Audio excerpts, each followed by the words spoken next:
नमस्कार दोस्तों, स्वागत है आपका मार्कंडे पुराण में। आज हम देखेंगे 13वां अध्याय सूरत और वैश्य को देवी का वरदान। तो आइए दोस्तों शुरू करते हैं। जो उदय काल के सूर्य मंडल की सी कांति धारण करने वाली है, जिनके 4 भुजाएं और 3 नेत्र है, तथा जो अपने हाथों में पाश, अंकुश, वर एवं अभय की मुद्रा धारण किए रहती है, उन शिवा देवी का मैं ध्यान करती हूँ। ऋषि कहते हैं, राजन, इस प्रकार मैंने तुमसे देवी के अनुपम महात्म्य का वर्णन किया। जो इस जगत को धारण करती है, उन देवी का ऐसा ही प्रभाव है। वे ही विद्या ज्ञान उत्पन्न करती है। भगवान विष्णु की माया स्वरूपा उन भगवती के द्वारा ही तुम ये वैश्य तथा अन्यान्य विवेकी मोहित हुए हैं तथा आगे भी मोहित होगे। महाराज, तुम उन्हीं परमेश्वरी की शरण में जाओ। आराधना करने पर वे ही मनुष्य को भोग, स्वर्ग तथा मोक्ष प्रदान करती है। मार्कंडेय जी कहते हैं, क्रोष्टुकी जी, मेधा मुनि के ये वचन सुनकर राजा सूरत ने उत्तम व्रत का पालन करने वाले उन महाभाग महर्षि को प्रणाम किया। वे अत्यंत ममता और राज्य अपहरण से बहुत खिन्न हो चुके थे। महामुने, इसीलिए विरक्त होकर वे राजा तथा वैश्य तत्काल तपस्या को चले गए और वे जगदम्बा के दर्शन के लिए नदी के तट पर रहकर तपस्या करने लगे।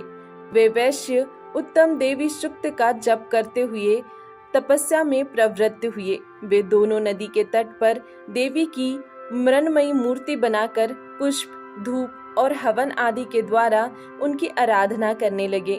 उन्होंने पहले तो आहार को धीरे धीरे कम किया, फिर बिल्कुल निराहार रहकर देवी में ही मन लगाए एकाग्र चित्त पूर्वक उनका चिंतन आरंभ किया। वे दोनों अपने शरीर के रक्त से प्रोक्षित बलि देते हुए लगातार 3 वर्षों तक संयम पूर्वक आराधना करते रहे।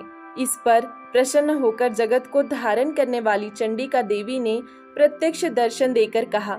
देवी बोली, राजन तथा अपने कुल को आनंदित करने वाले वैश्य, तुम लोग जिस वस्तु की अभिलाषा रखते हो वह मुझसे मांगो, मैं संतुष्ट हूँ, अतः तुम्हें वह सब कुछ दूंगी।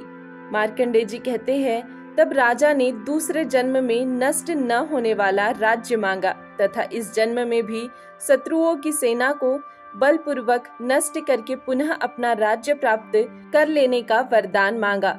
वैश्य का चित्त संसार की ओर से खिन्न एवं विरक्त हो चुका था और वे बड़े बुद्धिमान थे, अतः उस समय उन्होंने तो ममता और अहमता रूप आसक्ति का नाश करने वाला ज्ञान मांगा। देवी बोली, राजन, तुम थोड़े ही दिनों में शत्रुओं को मारकर अपना राज्य प्राप्त कर लोगे। अब वह तुम्हारा राज्य स्थिर रहेगा। फिर मृत्यु के पश्चात तुम भगवान विवस्वान यानी सूर्य के अंश से जन्म लेकर इस पृथ्वी पर शावर्णिक मुनि के नाम से विख्यात होंगे।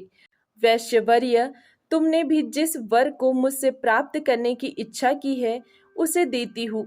तुम्हें मोक्ष के लिए ज्ञान प्राप्त होगा। मार्कंडेय जी कहते हैं, इस प्रकार उन दोनों को मनोवांछित वरदान देकर तथा उनके द्वारा भक्ति पूर्वक अपनी स्तुति सुनकर देवी अंबिका तत्काल अंतर ध्यान हो गई।